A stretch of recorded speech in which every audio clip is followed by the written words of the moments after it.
Oke Pak De ya, untuk benih ataupun untuk jarum tanam ini bisa diatur ya, mulai dari kedalaman, terus mulai dari ombol ataupun iwirnya itu bisa diatur mulai dari di dua ini ya Pak De. Jarum ini bisa diatur. Tapi untuk jarak tanam itu udah paten 20 kali 20. Terus misal, Mas, barang sampai ternyata kok rantai kok kendor atau enggak kurang kencang. Barang sampai di bawah jenengan kalau misalkan rantai kendor itu sebenarnya sudah setelan dulu ya Pak De ya. Karena setelan di pabrik itu kita tak kendorin sedikit, nggak terlalu kenceng. Gimana sih Mas kalau caranya biar semakin dikenceng? Nah, kalau misalkan jenengan mau dikencengin lagi, nggak apa-apa. Tapi dengan syarat aturan ya. Kalau soalnya gini Pak De, rantai ini itu berbeda pas posisi kondisi di atas lahan seperti apa, terus posisi pas waktu nanti di lahan itu seperti apa.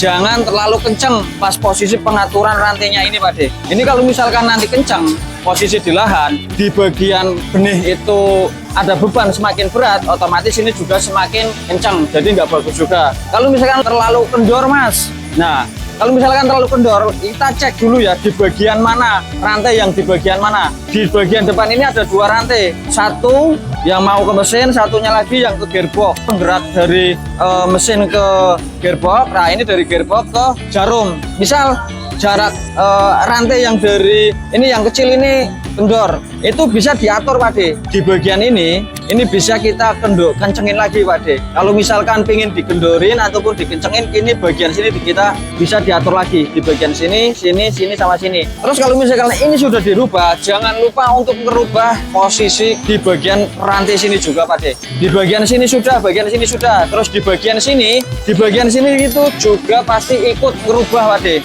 Jadi kalau misalkan mau merubah ini, otomatis merubah ini juga. Kalau misalkan mau merubah rantai bagian ini, otomatis merubah bagian ini juga, seperti itu Pak De. Terus Mas, di bagian gearbox belakang, misal kok terlalu kenceng atau enggak terlalu kendor, bagian gearbox yang belakang sini itu juga kita bisa diatur. Cara pengaturannya gimana? Nah ini Pak De. Nah untuk rantai itu kita setelannya seperti ini Pak De. Jadi nggak terlalu kenceng. Kalau misalkan pas waktu kondisi sudah dipakai jarak misal 1 minggu atau enggak 2 minggu, terus rantainya kekendoran, itu bisa diatur ya. Untuk pengaturannya gimana?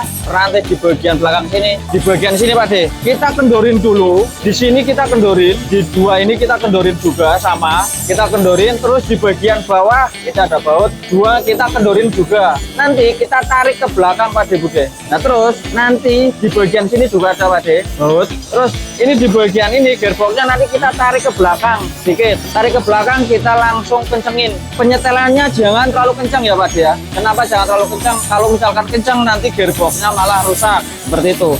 Jadi untuk pengaturan rantai itu bisa disetel.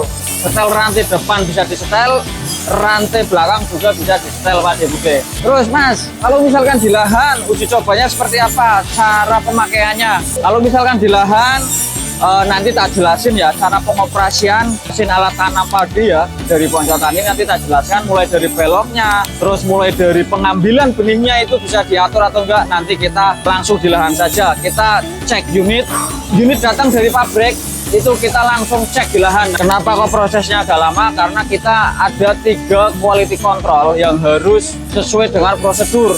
Mulai dari quality control yang ada di pabrik, terus quality control yang ada di Ponco Tani itu ada 2. Mulai dari quality control barang sampai dan quality control pas waktu di lahan. Itu kita harus sesuai prosedur dan SOP mesin tani dari Ponco Tani Pak De.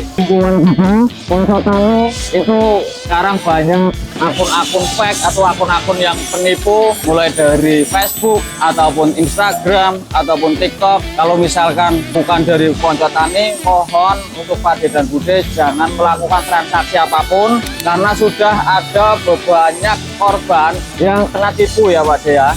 Nggak 1-2, dan kemarin juga ada salah satu korban datang ke rumah ya, alhamdulillahnya korban tersebut belum melakukan transaksi seperti itu. Jadi lebih berhati-hati lagi dalam pemesanan mesin alat tanam Ponco Tani ini untuk Pak De dan Bude. Kalau misalkan Pak De dan Bude mau pesan, bisa WA ataupun cari TikTok Ponco Tani, terus dari Facebooknya, terus mulai dari Instagramnya, mulai dari YouTube-nya, dicek semuanya. Karena Ponco Tani ya alhamdulillah semuanya sudah berjalan semuanya, mulai dari media sosialnya, mulai dari YouTube, TikTok, sama Facebook, seperti itu Pak De Bude. Sekian dari saya. Assalamualaikum warahmatullahi wabarakatuh.